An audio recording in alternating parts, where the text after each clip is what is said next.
চলো দেখে নিই 12টা রাশির মধ্যে দ্বিতীয় রাশি মিথুন রাশির আগামী 3 মাসের মধ্যে কি ব্লেসিং আসছে।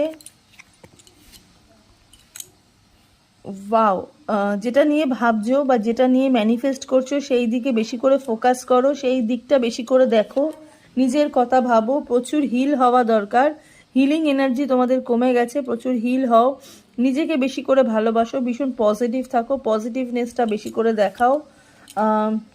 আনএক্সপেক্টেডভাবে লাভ আসছে, তার সাথে সাথে কিছু উপহার আসছে, কিছু সম্পর্কের ক্ষেত্রেও কিছু আনএক্সপেক্টেড লাভ আসছে, যেটা তুমি কখনো ভাবোনি যে আমার জীবনে এরকম ভালোবাসা আসবে। বা ক্যারিয়ারের দিক থেকেও কোনো উন্নতি আমি এখানে দেখতে পাচ্ছি, কিছু মানুষের প্রমোশন হচ্ছে, ঠিক আছে। ওয়াটার সাইনের মানুষ তোমাদের জন্য খুবই ভালো, বৃশ্চিক রাশির মানুষ, কর্কট রাশির মানুষ, ইভেন মীন রাশির মানুষরা তোমাদের জন্য অনেক বেশি শুভ ফলদায়ক হতে চলেছে। কংগ্রাচুলেশনস মিথুন রাশি। এটা হচ্ছে মিথুন রাশি।